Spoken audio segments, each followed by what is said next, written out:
Bismillahirrahmanirrahim. Assalamualaikum warahmatullahi wabarakatuh. Salih-salihah, bagaimana kabarnya hari ini? Bapak Ibu Guru harap anak-anak selalu sehat, selalu bahagia, dan selalu semangat belajar ya meskipun di rumah. Nah, salih-salihah, untuk hari ini anak-anak akan belajar bersama Bu Mary, yaitu kita akan belajar tentang peduli terhadap makhluk hidup. Nah, salih-salihah, yang pertama kali yang akan kita bahas adalah tentang ciri-ciri makhluk hidup. Kemarin waktu kelas 3, anak-anak sudah belajar tentang materi ini. Kita mengingat kembali ya. Oke, ciri-ciri makhluk hidup yang pertama, kira-kira apa ya? Wah, ada gambarnya kucing. 2 ekor anak kucing sedang asik makan. Jadi ciri-ciri makhluk hidup yang pertama yaitu membutuhkan makanan. Jadi dari manusia, hewan, maupun tumbuhan, semuanya itu membutuhkan makanan. Nah, untuk ciri-ciri yang kedua yaitu, ada gambarnya biji. Nih, bijinya tambah lama tambah tinggi. Ciri-ciri yang kedua yaitu adalah tumbuh. Jadi awalnya hanya biji saja, bertambah hari, bertambah. Dia sudah punya akar nih. Dan kepalanya hampir muncul ke permukaan tanah, lalu bertambah hari lagi, bertambah tinggi, dan akhirnya mempunyai daun.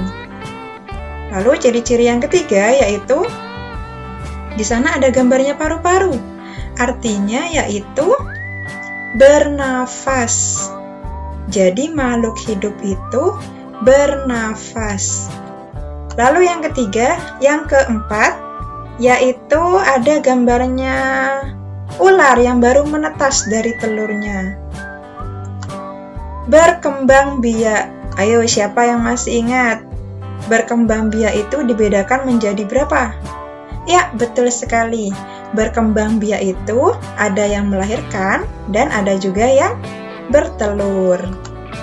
Selanjutnya, ciri-ciri selanjutnya yaitu ada kuda sedang lari nak. Kira-kira apa ya?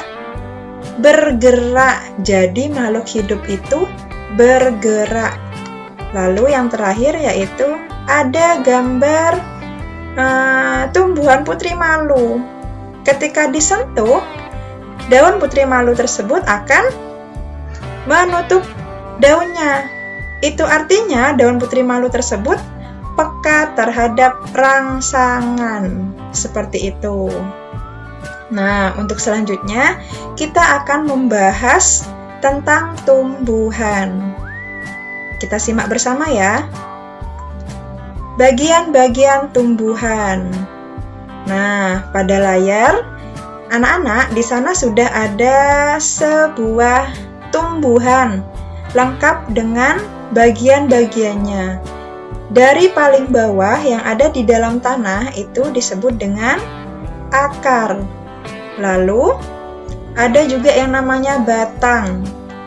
Lalu setelah itu ada daun, ada bunga, dan ada buah. Nah, barusan yang disebutkan Bu Mary itu adalah bagian-bagian dari tumbuhan.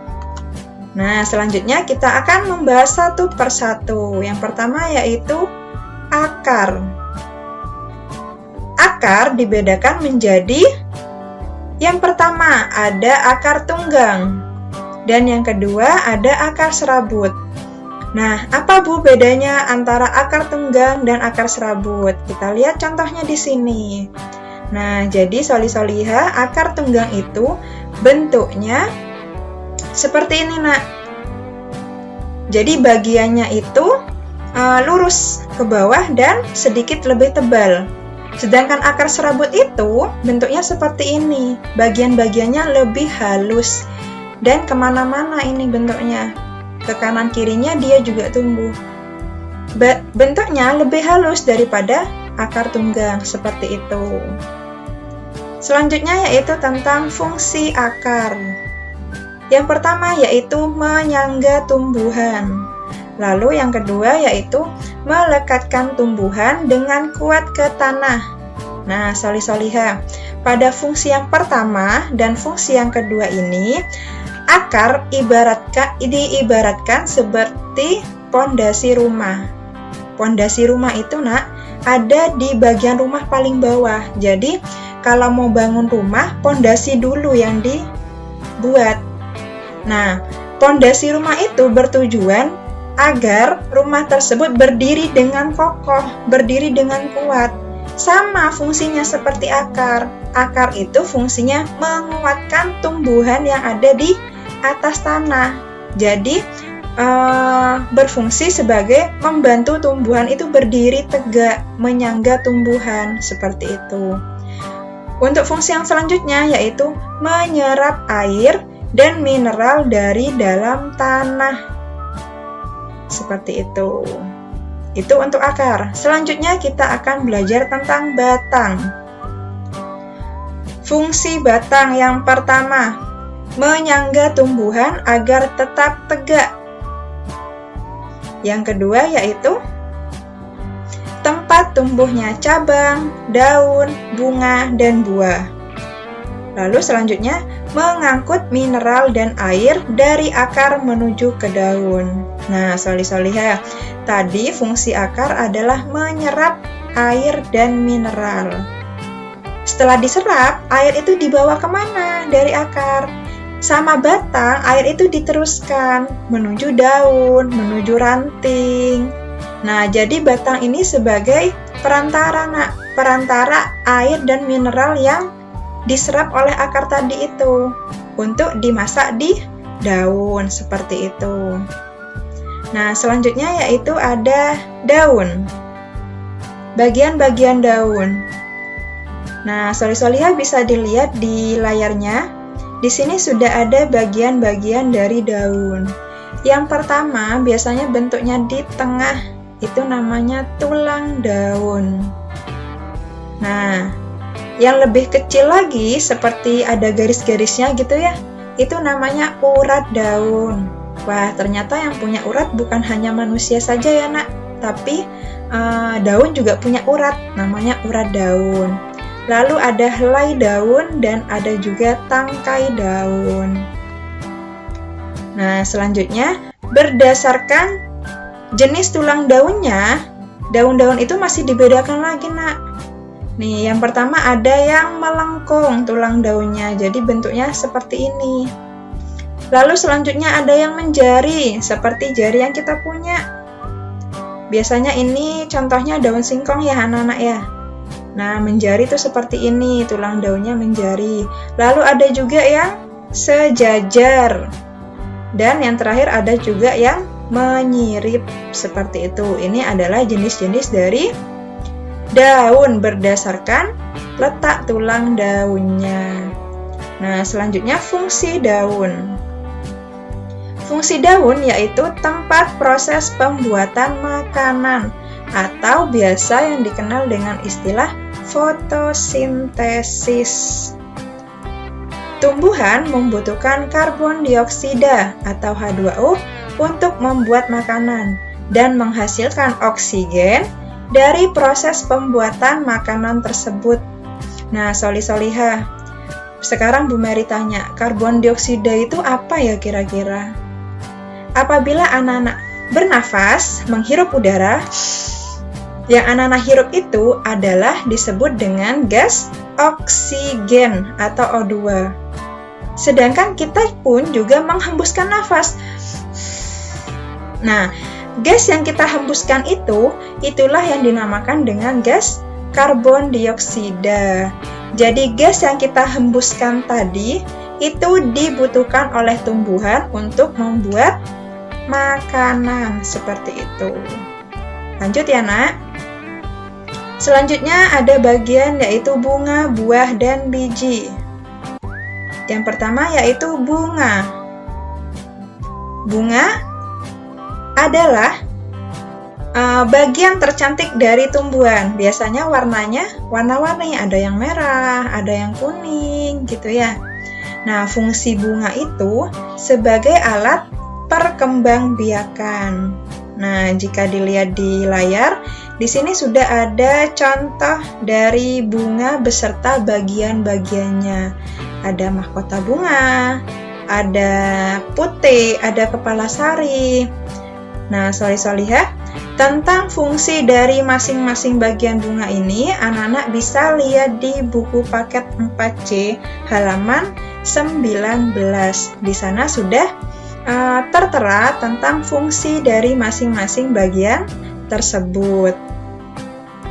Selanjutnya yaitu ada buah. Pada beberapa tumbuhan, pada beberapa bunga terdapat bakal buah. Dan dari bagian tersebut akan terbentuklah buah. Nah, jika dilihat dari gambar ini, Nak, di sini ada bakal biji atau namanya juga bakal buah. Nah, dari bakal biji sinilah nanti akan terbentuk buah seperti itu. Selanjutnya yaitu biji. Fungsi biji yaitu sebagai calon tumbuhan baru. Nah, solih-solihah, setelah Bu Mary jelaskan tentang beberapa fungsi dari bagian tumbuhan, agar solih-solihah lebih paham, kita simak video berikut ya. Tumbuhan tidak dapat makan seperti manusia. Mereka tidak memiliki sistem pencernaan, bahkan tidak memiliki mulut. Mereka sebenarnya bisa membuat makanannya sendiri dan mendapatkan energi langsung dari lingkungan sekitarnya. Seluruh tumbuhan membutuhkan 3 hal dasar untuk membuat makanan, yaitu air, karbon dioksida, dan cahaya matahari. Bagian akar pada tumbuhan membantu memperoleh air dari bawah tanah dan mengirimnya bersama mineral ke batang, daun, dan seluruh bagian tanaman. Karbon dioksida yang tidak lain adalah gas yang kita temukan di udara, kemudian akan masuk ke dalam tumbuhan melalui lubang kecil yang terletak di bagian bawah daun yang kita sebut stomata. Tumbuhan akan membuat makanan berupa gula dari air dan karbon dioksida yang telah diperolehnya dengan menggunakan mesin khusus yang hanya dimiliki oleh tumbuhan, yaitu klorofil. Klorofil dapat menangkap energi dari cahaya matahari dan menggunakannya untuk mengubah air dan karbon dioksida menjadi gula. Proses ini yang kita sebut sebagai fotosintesis, yang diambil dari kata foto yang artinya cahaya dan sintesis yang artinya pembentukan. Gula yang dihasilkan dapat digunakan langsung oleh tumbuhan atau disimpan dalam bagian lain seperti buah yang sering kita konsumsi. Selain gula, produk lain dari fotosintesis adalah gas oksigen yang akan keluar melalui stomata ke udara. Kemudian kita hirup dan gunakan untuk bernafas. Sekarang kita tahu, tumbuhan menggunakan air dan karbon dioksida dari lingkungan untuk membentuk gula dan oksigen yang penting untuk kita. Kita hanya bisa hidup apabila ada tumbuhan. Makanan yang kita makan dan udara yang kita hirup semuanya diberikan oleh tumbuhan kepada kita. Nah, solih-solihah, dari video yang anak-anak lihat barusan, jadi kesimpulannya yaitu tumbuhan adalah salah satu makhluk hidup. Tumbuhan sangat penting bagi kehidupan. Tanpa tumbuhan, manusia, hewan tidak dapat hidup. Tumbuhan terdiri dari akar, batang, daun, bunga, buah, dan biji. Dari bagian-bagian tersebut mempunyai peran dan fungsi yang sangat penting bagi tumbuhan itu sendiri. Nah, solih-solihah, dari peduli terhadap makhluk hidup tersebut ternyata sudah tertulis di beberapa ayat Al-Quran, Nak. Sebagai contohnya, Bu Mary di sini mengambil salah satu dari surat Al-Mu'minun ayat 19, yang artinya, lalu dengan ayat itu kami tumbuhkan untuk kamu kebun-kebun kurma dan anggur. Di dalam kebun-kebun itu kamu peroleh buah-buahan yang banyak, dan sebagian dari buah-buahan itu kamu makan. Nah, solih-solihah, dari ayat tersebut tersimpan suatu pelajaran bahwa dari makhluk hidup ciptaan Allah Subhanahu wa Ta'ala, dari tumbuhan kita bisa banyak mengambil manfaatnya. Contohnya dari buah dari batang sampai ke akar pun itu masih bisa kita manfaatkan, Nak. Ada yang akar dari tumbuhan itu bisa kita jadikan obat. Ada yang daunnya pun juga bisa dijadikan obat. Batangnya kita bisa manfaatkan sebagai alat rumah tangga. Contohnya kita jadikan meja, jadikan kursi. Dan buahnya pun itu juga bermanfaat, yaitu bisa anak-anak konsumsi setiap hari. Jadi semua bagian yang ada pada tumbuhan itu dapat kita manfaatkan dengan baik. Jadi solih-solihah harus banyak-banyak bersyukur atas nikmat Allah yang banyak ini, Nak. Tentang lingkungan sekitar kita ini, banyak sekali Allah memberi nikmat-nikmatnya tersebut terhadap kita. Nah, cukup sekian pembelajaran bersama Bu Mary. Kurang lebihnya Bu Mary mohon maaf. Wassalamualaikum warahmatullahi wabarakatuh.